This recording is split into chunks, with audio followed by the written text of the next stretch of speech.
All right. Hello. Welcome back to the Your Coach podcast. And I'm with Leslie Gold, my good friend and former training partner, because I guess we haven't really trained together in a long time. Um, Leslie, how are you? I am doing well. And yes, it has been a minute since we went for a run together. Yeah. We used to train together a lot when I guess when we were both training a lot more, maybe you could say. And going for runs at 6 a.m. in the dark and things like When that. we had half as much life experience as we do now. Right. And I think no children also, which is something we'll maybe get to. But yeah. So okay, so to take us back to the very beginning though, Leslie, what when and why did you start running? I started running when I was about 10 years old. Um, Around there, I tried out for a bunch of different sports teams and no one would have me. But the cross country running team was always taking people. So that's how I started running. And I got that great positive reinforcement, fistful of medal, handful of ribbons, tons of attention, everything a 10-year-old loves. And I was hooked. So that's why I started Mhm. out of rejection. Yes. Yeah, no, it makes sense. You do things until you find the thing that works. And so you said you were 10, so that's like elementary school, and then you just sort of kept doing it. Did you run in high school or with a club? Yeah, I kept on going in high school. I ran for my high school, and I realized gradually that the people around me were doing all these things that I didn't understand. Like they were jumping up and down before a race, or like skipping in a weird way, or doing these funny little drills. And I thought, what is this all about? Maybe not everybody is training on the tennis court behind their high school. Maybe there's something else going on. So my mom looked into um, how you train to become a runner. And this was the pre-internet days. So she made a lot of phone calls Hmm. and found out about a little club called Montreal Olympic. And Okay. that is where I met Francois Pape. And that's where I started training with a club. And yeah, it was a totally different world. I suddenly realized that there's a whole science and methodology and little rituals behind running. And suddenly a lot of behaviors made sense to me. Hmm. Yeah, that's really cool. That kind of like that moment when you kind of figure out what's going on around you and like, but it's also neat to think back to that moment, that time when it was just so innocent and you were just like, I'm just running, like no, nothing else to it. Which But is interesting because I will probably get to this later, but I've kind of come full circle back to that now where I'm just running. I'm not doing any of the little rituals, yeah, just just running running. without much thought. So Yeah. yeah, Uh, it's been an that's interesting arc. Yeah. So, okay, so you were running with Francois and I think he's been mentioned a few times on this podcast. He was my coach too, and then he sort of was a mentor coach to me and becoming a coach. And so then I know that you ended up at McGill University. Maybe fill in the gaps a bit there. Like how did you were you planning on running in Yeah. So university or how did that go? so yeah, fast forward where I've tried on for size almost every running club in Montreal. I actually wound up at UBC Oh, for you. specifically because for the running, I wanted somewhere beautiful to go to school where I could run outside all year round. And I'd heard about the running scene on the West Coast. So I wound up there training under Merrick, whose last name I still cannot pronounce. Yeah. Good guy though. So yeah, I ran for UBC and with the KJAX in the off season and developed quite a bit there. I went from being, like a high school runner to running a 212 800, a 430 1500. It was an exciting time. Mhm. And then I did wind up in McGill. I came back to do a master's, ran under Dennis for a year, Dennis Barrett. Mhm. um, I feel like you and I have been through all of the same people Yeah. or have associated with. We Yeah. probably have Yeah. like 50 people in common that we've associated with on the Quebec running scene. Yeah, I wound up at McGill doing a master's, ran for McGill for a year, and then continued on to the roads as a master. Well, not as a master, as just an independent runner on the roads. Right. So yeah, so when the thing that always sticks in my mind is that photo, and I don't remember if like somehow I found it or someone found it and I shared with you or you showed it to me, but there's a photo of you after a 4x8, like lying like dead on the track and all your teammates are kind of around you congratulating you for, do you remember that? I do remember that moment. I do remember that photo. And I have to tell you that more than anything else that I have done, that photo has made me a hero with my children. So I am so Okay. grateful to whoever it was who took that picture. It's still available on the internet, and my kids Yeah. bring it up a lot. Yeah, that was Okay. after the CIAUs, it was Yeah. called back in the day, hosted at Mhm. McGill University. We won the 4x800 meter Mm. relay. I had the honor of being the anchor runner, so it was a pretty cool moment to say the Yeah, least. that's Yeah, awesome. it was a good time. Yeah. So then how did the transition happen from being kind of like a middle distance, like an 800 runner to road running and eventually running in the marathon? Like, is that something you'd always sort of thought about, or like did you just think like, okay, well, like I'm out of school now, I should not run track, or how did you end up switching? I feel like in Quebec, and maybe this has changed, but I feel like in Quebec, you don't see a lot of people in their 20s and 30s on the track. Hmm. And I mean, I don't know if I was trying to feel self-conscious, or maybe it was a combination of feeling self-conscious, still running track in my Hmm. late 20s, or also thinking I've kind of maxed out here. But also, I have this notion that everyone who does cross country 5Ks, 10Ks is eventually going to run a marathon. Don't you think Hmm. that? Do you feel that way? That it's like I inevitable? I think that a lot of people feel that way. I think that I think that's I mean, on the one hand, it's good because I think, it's good to try things and the marathon is definitely a special thing that, I mean, people should try it, I guess, and see if they like it, but then maybe not do it. Or maybe that's the thing. Like, I think a lot of people, especially, kind of they say like masters runners or adult recreational runners, get pulled to the marathon like that's what they're supposed to do. I don't think that that's necessarily the case, but it's a way of, I think finding improvement because it's such a unique challenge that like, okay, you do it once and then you're like, okay, I can do better, right? And it's not like, as you say, like if you were a 212 runner in university, like it's hard to improve on that. Like that's at the stage where the improvements are quite, thinly sliced. Like Marginal. unless you're gonna, have a big jump and get down to like the 2 minute range, which even that now is not, I mean, at the time is probably would be international level, but so it's a way to, I guess, improve, right? Because you can say, okay, I can knock like 30 minutes off this thing, right? And that, so yeah, I mean, I think it's definitely out there. So that was your thinking was like, okay, like I should try It this. It just felt inevitable. I can't describe it any other way. I guess I was surrounded by marathon runners. I was friends with a lot of marathon runners. It just Mhm. felt like something I was definitely going to do at some Mhm. point. Mhm. And then I was writing up my master's thesis, and it was just the perfect time where I was running and writing and running and writing, and that's Mhm. all I was doing. And Mhm. like the never really thought about this before, but now I realize the two things, like they were both little marathons that I was training for or completing, and it was very Yeah. complimentary. It was, Yeah. yeah, I wound up finished running my first marathon as I was finishing up my master's thesis in Toronto in 1990 something. Yeah. Yeah. We don't need to be specific. That's fine. No, like Uh, I don't mind saying I'm 50. I'm 50, but I genuinely don't remember when it was. yeah. Yeah. And um, do you remember what your time was? That I do remember, of course. It was 3 hours and 6 minutes. Okay. And so Um, did you finish and immediately think, I need to break 3 hours? it was easy. I know that sounds super cocky, but to date, it's the second easiest marathon I've ever run. Like, Mhm. I guess I'd been so cautioned by the people around me, don't be Mhm. stupid, don't Mhm. go out too Yeah. hard, don't do this, don't do that. That Mhm. I remember getting to like 35K and thinking, I've so got this. So yeah, I Mhm. immediately Mhm. thought, I don't know if I was thinking sub 3 hours, but I was thinking, yeah, we got to go again and we got to Yeah. see what we can do. Okay.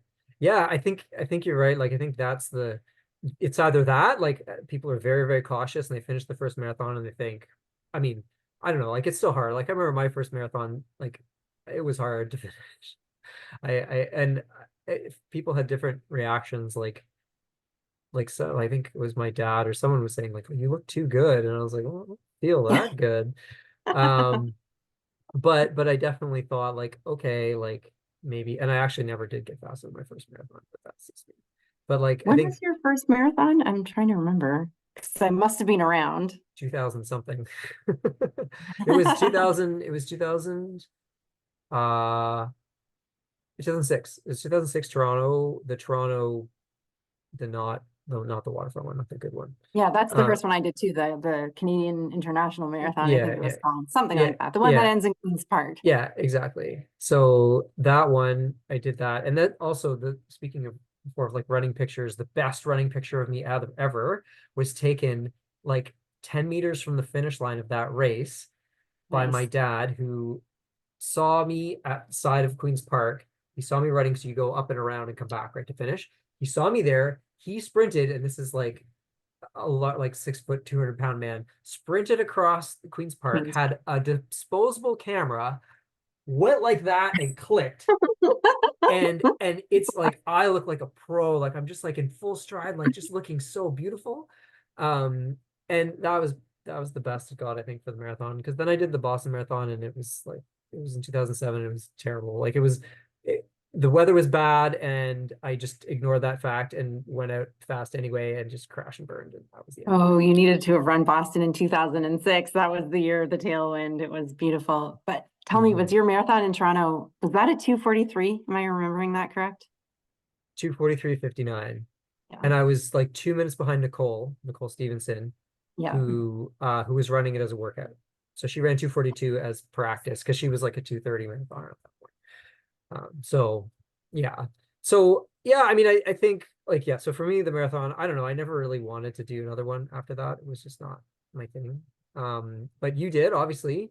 So how many marathons have you done? Like, I don't think you've done like a million or whatever, but you've No, I done a haven't. I few. added them up. Yeah. While I was recently running New York, I added up how many marathons I've run. I've started 9 and I finished 8. Okay. But Okay. so I did 7 marathons between 1990 something, Mhm. 7 marathons between 1990 something and 2010. And then I had a 14-year break. Mhm. So, and I see a resurgence in my near future. Oh But yeah, yeah. you're right. I haven't done a ton of them. I don't think my body's really made for the marathon. I don't do well with high mileage. I break down easily. I get injured pretty easily. So I think it's I was never gonna go out and be one of these people who does like 4 a year or something crazy like that. Right. Okay, so good question then about the mileage and that sort of thing. Like, what do you think runners need to do to run fast? Like, how did you come to your various success in running? So I will quote you back to you Okay.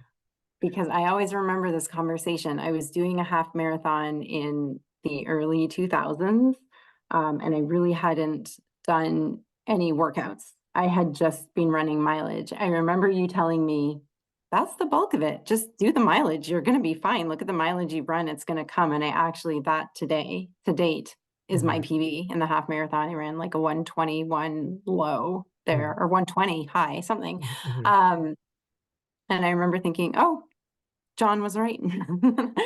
There's This something is it. behind that This level 4 certification he has. this is why we bring people on the podcast to tell me that I'm right. But yeah, I do think you're right. I think the way to run faster is to run a lot. Workouts are kind of like the icing on the cake, but the cake has to be there. The mileage has to be there. You've got to do the neuromuscular training. You've got to build that running economy. So I'm a big believer in that. Hmm.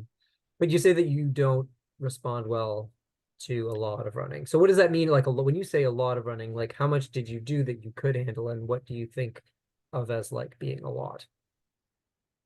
Right. I mean, I think a lot depends on, so I'll tell you in absolutes, when I was in peak marathon training, I would only average 80K a week. And a big Mhm. week for me would be like 110, I think. And I'm talking Mhm. kilometers, not miles. I Yeah. think the most K I've ever run in a week was 110. Probably many of those were actually with you by my side.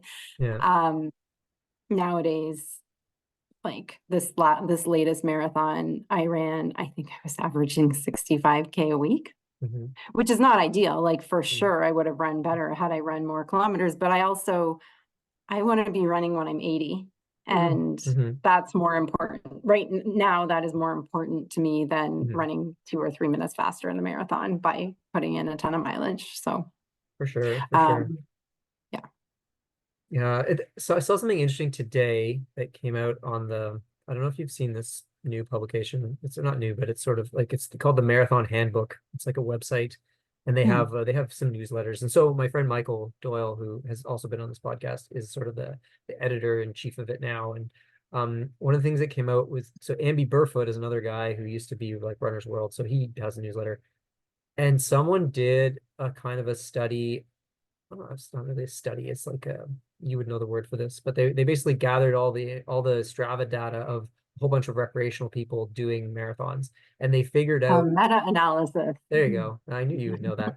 And they looked so that he has this little chart of like the people who ran like basically 2:30 or faster were averaging like 60 miles a week. The people who ran between 2:30 and 3 hours were averaging like 40 miles, so miles, so 100, whatever Mhm. you bring Yeah, down. yeah. So it's interesting that there's definitely a correlation. Like it's like the faster people ran more, like that's just Right. basic, right?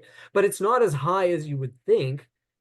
I thought it was funny too that one of their buckets was 2 hours to 2:30.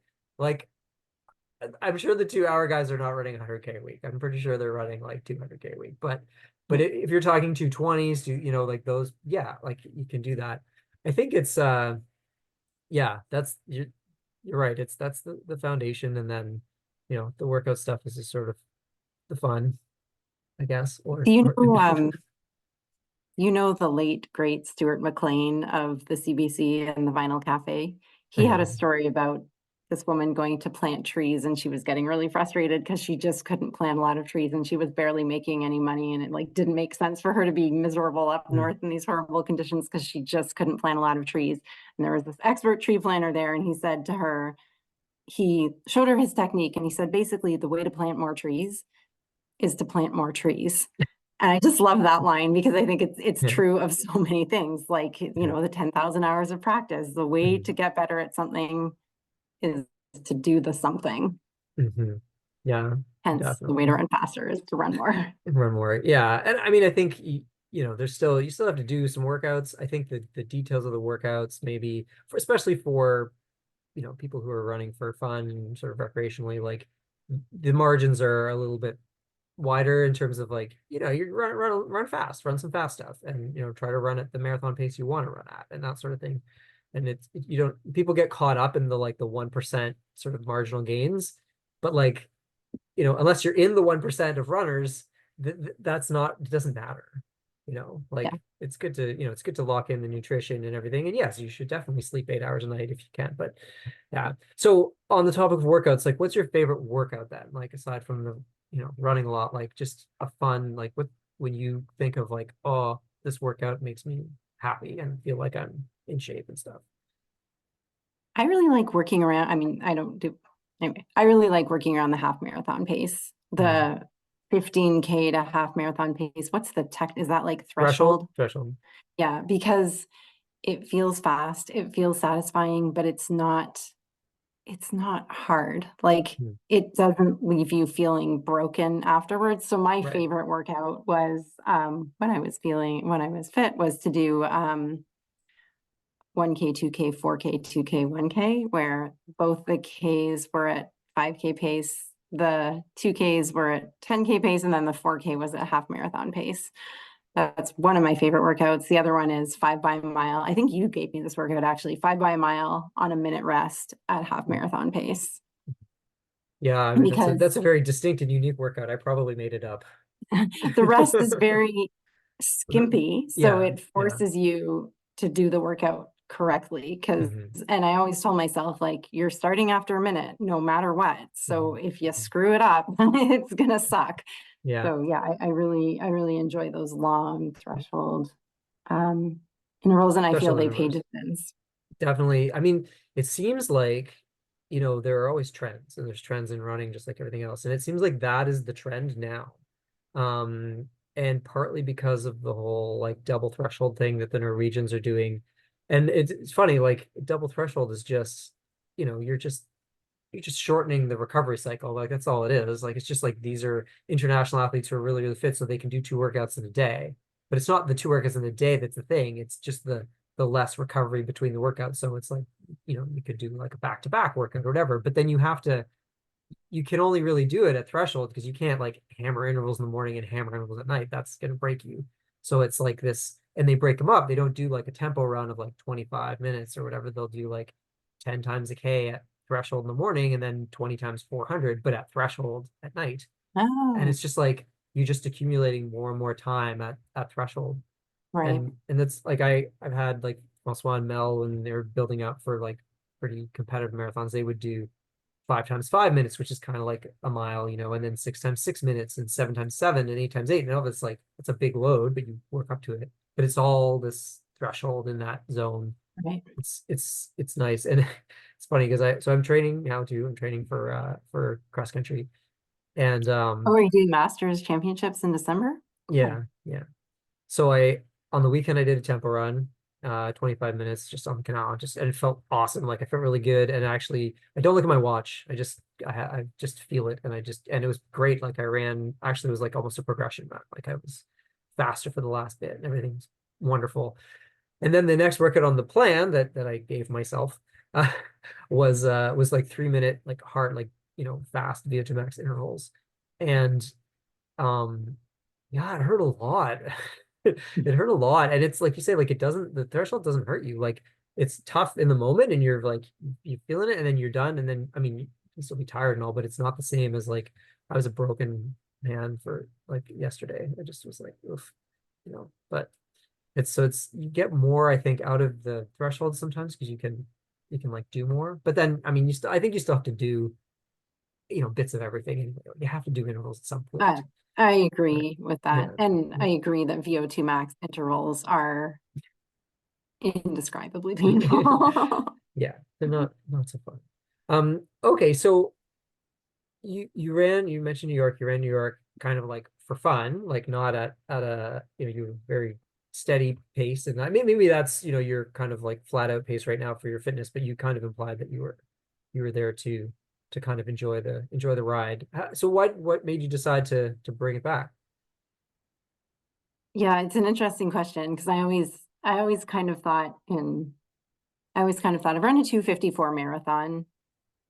I'm never going to run that fast again. I know I could like, why would I put my body through this again to Mm, run a 4 hour marathon? mm, What's the point? There's no satisfaction there. There's no achievement there. That's what 30-year-old or 35-year-old mm. Leslie thought. But Yeah. as time has gone by, sorry, side note, did you ever think when you were really fit and younger, sorry, that I know you're not as old as me, but did you ever think like, did you ever look at the age group records and think, my God, when I get there, I'm going to destroy those records? Like me as a 35-year-old, I'd look at the 45, 50 records in Quebec or whatever and think, I'm going to destroy that. And now that I am 50, I think, oh, I get it. Now I understand. I thought that last year. So you know, as listeners are aware, like I broke my knee in like 5 places like at the beginning of January 2023. So in, you know, in coming back from that, you know, just to be able to run again was like something. And then I just kind of had this idea of like, okay, like I want to run another race. And so I thought I would do cross country. And I I was at cross country championships last year, and you know, I saw the race happen, and so I don't know if I didn't clue in, and I was just kind of like, yeah, like I could totally win my age group. Like, yeah, you know, 45 to 49, yeah, I could do that, right? And even then, and I looked at the times and I'm like, yeah, okay, like that's like, you know, and the times it's like 26 minutes for 8K. Like, I don't know, that's a bit delusional. But at the time I was like, okay, maybe I could do this. And then I started training again and I realized like what my body can and can't do at this point in terms of like recovery and all this stuff. And now I'm just like, oh, I hope I make it to like the second page of the results. But I still want Yeah. to do it because I mean, I've embarked upon it and I booked my train ticket and I'm staying with my brother, so it's happening. But I think Yeah, gotta do it. You got to do it. Yeah. And I mean, I always love cross country, and I love the feeling of, you know, of that challenge. And like I did one race in September, and in like this just a little Santa Ana race or whatever. And yeah, it was fun. So I was like, all right, sweet, let's do it.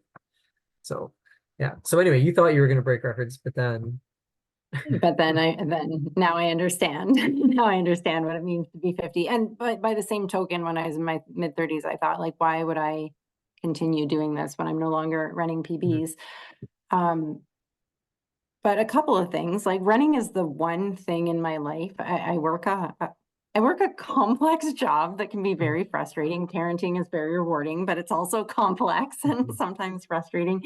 Running is the one thing where it's very linear. Like mhm, the amount that you put in is more or less the amount that you get out. And I missed that. Like I mhm, missed that linearity of it. And mhm, I miss the mathematics of it. I love the mathematics of running. I find it fascinating. If I do this, if I pick it up, then mhm, this velocity, mhm, it's just interesting to me. Um, and then finally, yeah, I just miss the joy of building up towards something. Like mhm, last week on my long run, I did 17 and I was tired and I was finished and now I'm at 20 and now I'm at 23. I miss mhm, that progression and that build mhm, up. So I decided to run the New York City Marathon, which I've always wanted to run. It was a bucket list item for me to celebrate my 50th birthday. I told myself I wasn't going to have a time goal because I thought that would be the death of the joy if I had any kind of time goal. And I was very true to that. I did not have a time goal. I barely looked at my watch mhm, throughout the whole thing.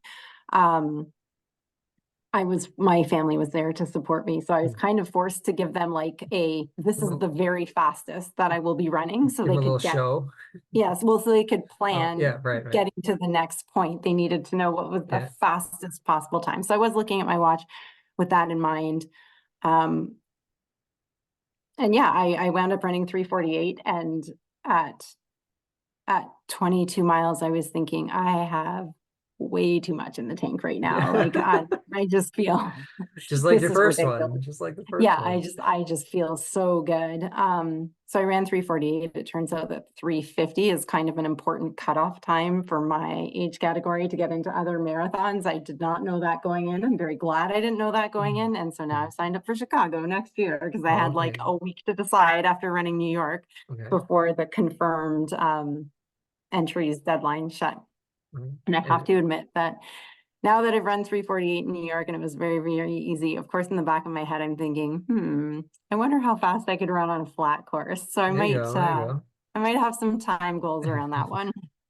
Ah, yeah, well, that's good though. I mean, I think it's good if you can say to yourself, like, whatever the time goal, like 3:30 or something, and like you're good with that. Like, not thinking like, oh, this is I ran 2:54, like, so I think Yeah, if and you're, I'm there, yeah, like I'm there. You understand, again, I know you're not as old as I am, but you understand too that as you get older, the body changes and it's a different you. Like yeah, 50-year-old Leslie is a different yeah. athlete How than old do you think I 35-year-old am? Leslie. You're 45, aren't you? 47. Oh, so you're super old. I'm super old. Way No, older than you thought. I did think you were 5 years younger than me. But I didn't think you'd want to be bundled into the fit. Like, I don't want to say our age since I'm Yeah, 50, you're in your 40s.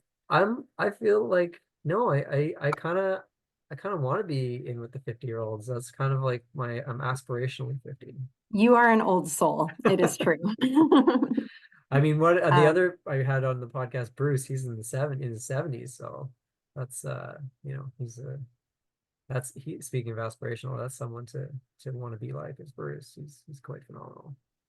hey, can we bring a guest speaker on for a second? Yeah, we sure can. Can you come here for a sec? Does she want to be a guest speaker? I have Just question. briefly. I have questions about her. Well, you know our guest speaker. I'm doing a podcast with John. Hi, Okay. how are you So this is doing? Sierra. Hi, Sarah. She she's now the 800-meter runner in the family, running a 2:24. Yeah, that's awesome. So, Sierra, can I ask you a question? Yeah. How are you liking track, and how do you compare yourself to your mom, or are you just kind of like she's whatever and I just do my thing? I don't know her times Oh, when okay. I don't know your times when you're my age. She doesn't know my 15-year-old times. Okay. All right. That's good. Also, I didn't have super spikes. Yeah.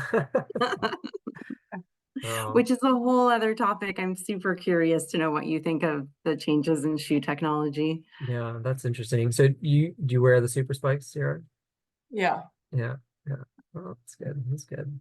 Awesome. All right. And you like it? I know your coach is on this podcast too, so Justin. Yeah. Oh yeah. Yeah. Oh, you're like a special guest now? Oh I don't know if wow. I'm special, but I'm a guest. Are you the New York City Marathon winner guest? Yeah. Oh. Exactly. I was first place in this household. Mhm. That's right. Sierra, when are you doing your first marathon? That's the next question. Yeah. Yeah, good answer. Good answer. You said I can't do it. Yeah, I've told her no marathons until she's well into her 30s. Oh. Into her 30s. Wow. That's good. You got time for that. Oh, sunglasses on there. All right, cool. Well, Yay. nice to see you. All right, look at that. Two guests, two for one guests. Very good. So I was gonna ask you about Sierra. So we kind of asked her, and her responses were very teenagery, and they were pretty short. But how do you feel about it? How do you feel about having your daughter running track? Um, I I think that I did not push her into track. Mm. That's my story, and I'm sticking to it. I did ask her to try it once. Mm. And then she kept going out of the joy of it, the joy of wanting to improve. It's exciting to have her in track. You know, it's Mhm. watching our kids do what they love is cool. You know that. Mhm.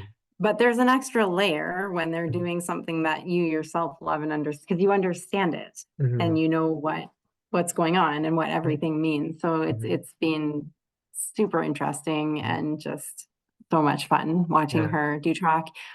She does the 200 and 800, which is a Yeah. weird combination, but she's Yeah. very good at both of them. Yeah. So it's been Well, really cool. so Justin thinks that her future is as a 400 hurdler. That's where he thinks her future She lies. told me that the other Yeah. day. Neither of us were sure where the hurdle. We understand the 400. We weren't sure where the hurdles This, came in, but the strength, the strength of the strength. Oh, yeah, interesting. yeah, yeah. And I mean, she's pretty tall, right? So it's always Yeah, she's helpful. 5'8". She's And 5'8" at 15. yeah, and like women's hurdles are low. Like those are, and the 400 hurdles is low. It's low. It's not like Yeah, it's the high hurdles. So it's that's a good point. pretty doable. So she said she doesn't know your high school times. That you purposely not telling her, No, or I mean, I have told her actually because I went and looked for them. She runs a 224 now. I was running, I think, a 230 when I was her age. So she's advanced. not only absolutely faster than me now, but Mhm. she's faster than I was then. So Yeah. I'm honestly Mhm. nothing but happy about that. Yeah. Well, yeah, my kids Although started it's, track as well. So it's just a oh very yeah. like, because they're 5 and 10, so a bit younger. So just doing once a week with the Kilomètre La Salle, and the coach there super nice, and they like it. They want to go in, and they come back and they tell me like, oh, we did a long jump today. So it's cool. I am never amazed. Like I'm always amazed at how you manage all the things in your life. Your kids seem to do a ton of activities. You've got like Well, a podcast, a ton of different jobs. Mind yeah, blowing to me. the kids activity thing, the secret is that like half of it, like they just walk across the street. I don't have to drive them. Like Ah, I drive them, and then on the weekend we drive to hockey. But during the week, like Mikey has hockey practice, and he'll just walk there. It's across the street. oh, And sweet. same Yeah, with that makes a big water difference. polo. I mean, Remy's smaller, so I walk him to soccer, but the soccer's like at his school, which is across the street. So it's whatever. Like it's so we're not spending, like hours and hours in the car Yeah, driving all around. So yeah, it's definitely yeah, that's not huge. so terrible. So you also the other thing I wanted to talk to you about was the super shoes. So you mentioned that. So did you wear them for this New York Marathon or no? Oh, I sure did. Yeah. Okay. Um, And how did I you feel went about to, them? so I was doing Masters triathlon for a while. Worlds was in Montreal, so I did Worlds Masters triathlon. That's the first time I competed in them. And I mean, it was mind blowing. Like for sure, they make a difference for me of like 10, 12 seconds per mile, which over a marathon is huge. I mean, Yeah. you hear about people being high responders, low responders. I'm definitely a high responder. It makes I almost feel at some points, I almost felt like the shoes were taking me for a run. Oh yeah. Wow. So I haven't tried the road runners, but I did because I got like a discount on our website. I got the spikes and I used them for that race in Saint Laurent.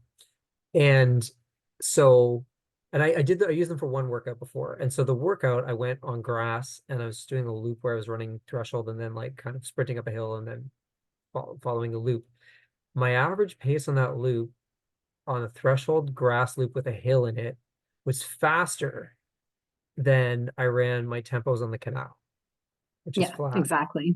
I thought it was raw. I was like, what the heck? Like, this is crazy. And then when I did the race, it was like the same thing. Like I knew that it was going to be weird, so I didn't look at my watch. I did a little like warm up and I did like a 2-minute kind of threshold before the race, sort of like part of the warm up. When I looked at my watch after, that threshold was like at 340 per K, which is not like what my threshold pace is at this time.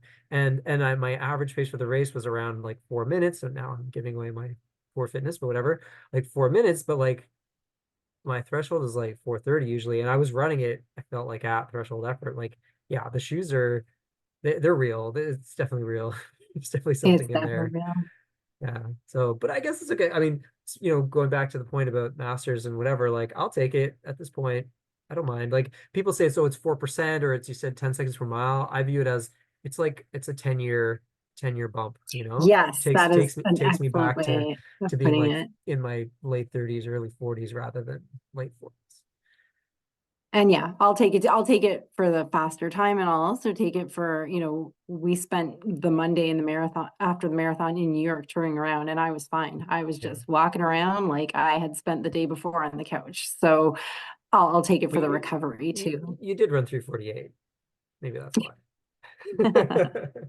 Ouch. Ah, yeah, no, that's great. So, I guess the last thing I would ask was about your, just sort of how you're running now and like having a family and stuff, and like how are you balancing that? So you said you're not running that much, but how does that fit into your daily life now? I mean, it's super easy for me, right? My kids are 12 and 15, which makes a big difference. Like they get to places by themselves.